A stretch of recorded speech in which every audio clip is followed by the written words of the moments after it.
Hello குட்டீஸ், இன்றைக்கி நம்ம பார்க்க போகிற ஸ்டோரி உண்மையான நட்பு ஒருபோதும் தோற்காது. ஒரு பச்சை பசையான ஒரு பண்ணை. அந்த பண்ணையில் நிறைய விலங்குகள் வாழ்ந்துட்டு வந்தாங்க.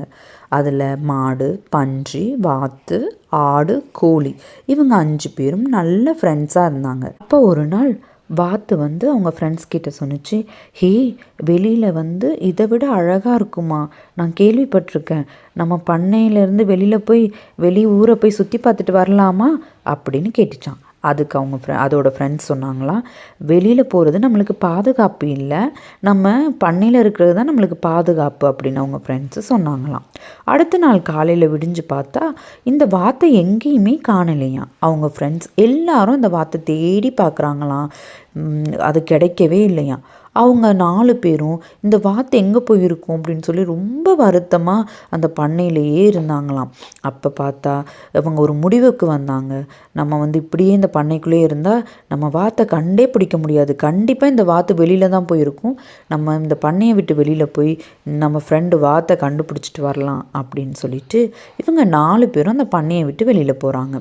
வெளியில் போய் எல்லா இடத்துலையும் தேடி பார்க்குறாங்க. குவாக் குவாக் குவாக் அப்படின்னு சொல்லி கூப்பிட்டு பார்க்குறாங்க.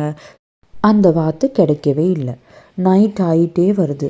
இவங்க ரொம்ப பசியோட மயக்கத்தோடு இருக்கிறாங்க. அப்போ அந்த வழியாக வந்த பூனை இவங்கள பார்த்து என்ன நடந்துச்சுன்னு கேட்டு தெரிஞ்சுக்கிச்சு. அதுக்கப்புறம் இந்த பூனை, நான் என்னோடய வீட்டுக்கு கூட்டிகிட்டு போகிறேன், அங்கே நீங்கள் இன்றைக்கி நைட்டு சாப்பிட்டு தங்கிக்கலாம் அப்படின்னு சொல்லி இந்த பூனை கூட்டிகிட்டு போகுது. அங்கே எல்லாரும் நைட்டு தூங்கிட்டு இருக்காங்க. அப்போ பார்த்தா ஒரு சத்தம்.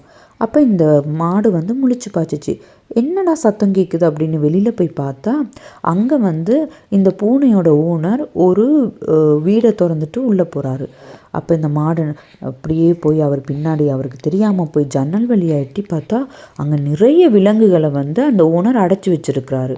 அதை பார்த்து இந்த மாடு ஷாக் ஆகிட்டு அவங்க ஃப்ரெண்ட்ஸ் எல்லாம் எழுப்புது, வாங்க, அங்கே ஒரு வித்தியாசமான சத்தம் கேட்குது, அங்கே நிறைய விலங்குகளை அடைச்சி வச்சுருக்காங்க, வாங்கன்னு எல்லாரையும் கூட்டிகிட்டு போகுது. இந்த விஷயம் இந்த பூனைக்கு தெரியாது. அங்கே பார்த்தா இவங்களோட ஃப்ரெண்டு வாத்தும் அங்கே தான் இருக்குது. அதை பார்த்து இவங்களுக்கு ஒரே சந்தோஷம். எல்லா விலங்குகளையும் இவங்க ரிலீஸ் பண்ணி விட்டுட்டு சந்தோஷமாக ஹாப்பியாக அந்த வாத்தை கட்டி அணைச்சிக்கிட்டாங்க. அதுக்கப்புறம் எல்லாரும் அந்த இடத்த விட்டு வாங்க நம்ம பண்ணைக்கு போயிடலாம் அப்படின்னு சொல்லிட்டு அவங்க எல்லாரும் கிளம்பும்போது பூனை, நில்லுங்க, நானும் உங்கள் கூடயே வர்றேன், இந்த கொடூரமான எங்கள் ஓனரோட எனக்கு இருக்க விருப்பம் இல்லை, நான் உங்கள் கூடயே உங்கள் பண்ணையில் வாழ்ந்துக்கிறேன் அப்படின்னு சொன்னோன்னே எல்லாரும் சந்தோஷமாக இவங்க பழைய பண்ணைக்கு போய் அங்கே சந்தோஷமாக ஒற்றுமையாக வாழ்ந்தாங்களாம். ஸோ இந்த கதையிலேருந்து நம்மளுக்கு என்ன தெரியுதுன்னா, உண்மையான நட்பு எப்போதுமே தோற்காது. நம்மளுக்கு ரொம்ப பிடிச்சவங்க கிட்ட, நம்மக்கிட்ட அன்பாக இருக்கிறவங்க கிட்ட நம்ம சொல்லாமல் எங்கேயும் வெளியில் போகக்கூடாது. அங்கே நம்மளுக்கு ஆபத்து காத்திருக்கும். ஸோ இந்த கதை பிடிச்சிருந்தா லைக் பண்ணுங்கள், சப்ஸ்கிரைப் பண்ணுங்கள். தேங்க்ஸ் ஃபார் வாட்சிங்.